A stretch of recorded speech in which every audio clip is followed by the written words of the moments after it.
நேற்று போனவள் இன்னும் வரவில்லையே. என்ன பாணி, என்னை ஏன் அப்படி பார்க்கிறாய்? நான் வேத நூல்களில் உள்ளதைத்தானே சொன்னேன். மண்ணில் தான் தங்கம் கிடைக்கிறது, அதில் அழுக்கும் இருக்கத்தான் செய்யும். ஒருவர் ஆணோ பெண்ணோ அரசனோ அரசியோ இவர்கள் எவராக இருந்தாலும் சந்தர்ப்பம் கிடைக்கும் போது பாவத்தை செய்யத்தான் செய்வார்கள். ஏழையா இல்லாததையும் பொல்லாததையும் கூறி குழப்பத்தை விளைவிக்கிறீர்கள். என்ன பாணி, குழப்பத்தை உண்டாக்குவதுதான் என்னுடைய வேலையா? பெரியவர்கள் சரியாகத்தான் சொன்னார்கள். நாம் கண்களை மூடிக்கொள்வதால் பகல் கூட இரவாகத்தான் தெரியும்.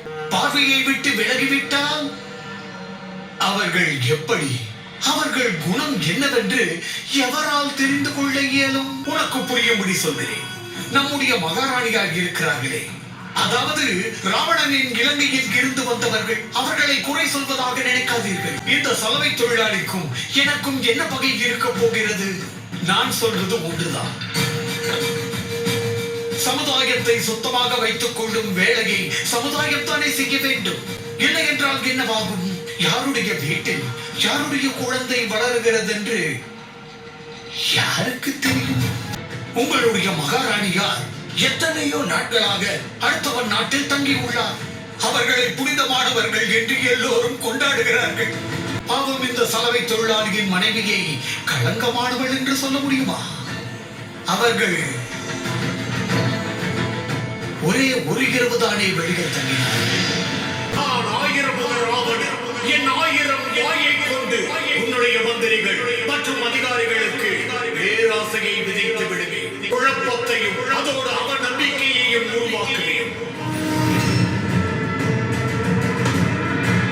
தவறு செய்தவன் எவனாக இருந்தாலும் அவன் செய்த தவறை மறைக்கத்தான் முயற்சி செய்வான்.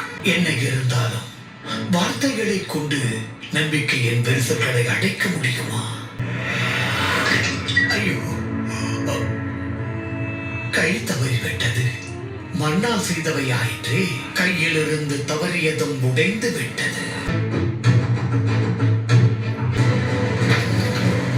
அதோ அங்கு வருகிறாளே, அவளிடம் கூறுங்கள், எனக்கும் அவளுக்கும் இனி எந்த சம்பந்தமும் இல்லை.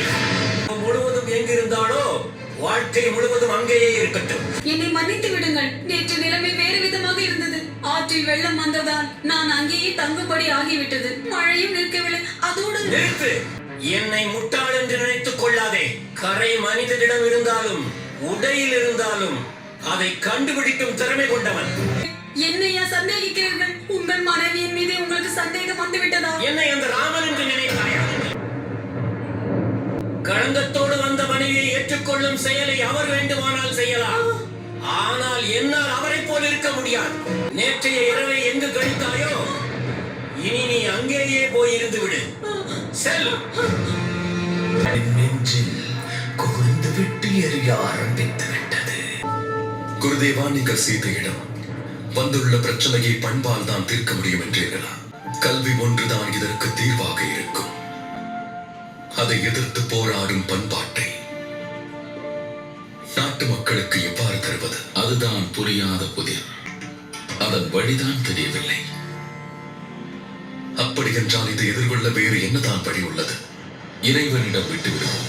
ஐயா, நான் உங்களை மன்றாட கேட்கிறேன். நான் மன்னரை பார்க்க வேண்டும். என்னை உள்ளே செல்ல அனுமதியுங்கள்.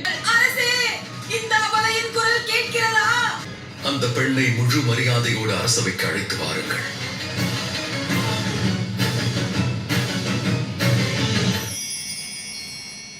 நீ சாப்பிடவில்லை என்றால் உன் கணவன் எங்களை கோபித்துக் கொள்வான். மனைவியை கவனித்துக் கொள்ளும் பழக்கம் அவன் அப்பாவிடமிருந்து கற்றுக்கொண்டது. நீங்கள் தவறாக நினைக்கவில்லை என்றால் உங்களிடம் ஒன்று கேட்கலாமா? மன்னர் தசரதர் அவர்களும் உங்களை இப்படிதான் அன்பாக கவனித்தார்களா? கவனித்துக் கொண்டதோடு மதிப்பும் மரியாதையோடு நடத்தினார். ஏதாவது சம்பவம் நினைவிருந்தால் சொல்லுங்களேன். சொல்லுங்கள் அம்மா, சொல்லுங்கள். எங்களுக்கு நிச்சயம் நடந்த பொழுது அசுர இனத்தை சேர்ந்த பலர் பெட்டியில் வைத்து என்னை அடைத்து மச்சத்தீவு கடலில் வீசிவிட்டார்கள். என்னை காப்பாற்றியதோடு திருமணமும் செய்து கொண்டார். ஏன் மகாராணி, எதிரிகளின் கட்டுப்பாட்டில் இருந்த உங்களை மன்னர் அவர்கள் காப்பாற்றியது சரிதான், ஆனால் சந்தேகப்படாமல் எப்படி மணந்து கொண்டார்? எவ்வளவு துணிவிருக்க வேண்டும் உனக்கு?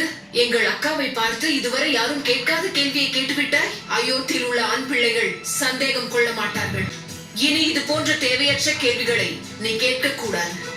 குறிவைத்தார் அதை இன்று வரை அடையாமல் இருந்திருக்கிறாரா? அசுரர்களிடமே இருந்த இடம் தெரியாமல் போனதற்கு காரணமான இவளை பார்த்தே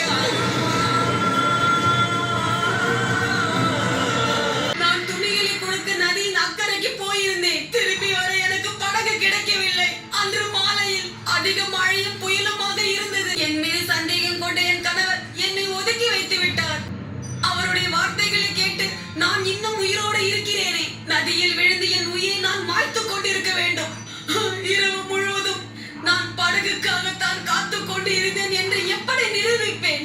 ஆண்டவன் சாட்சியாக சொல்கிறேன். அவரை தவிர இந்த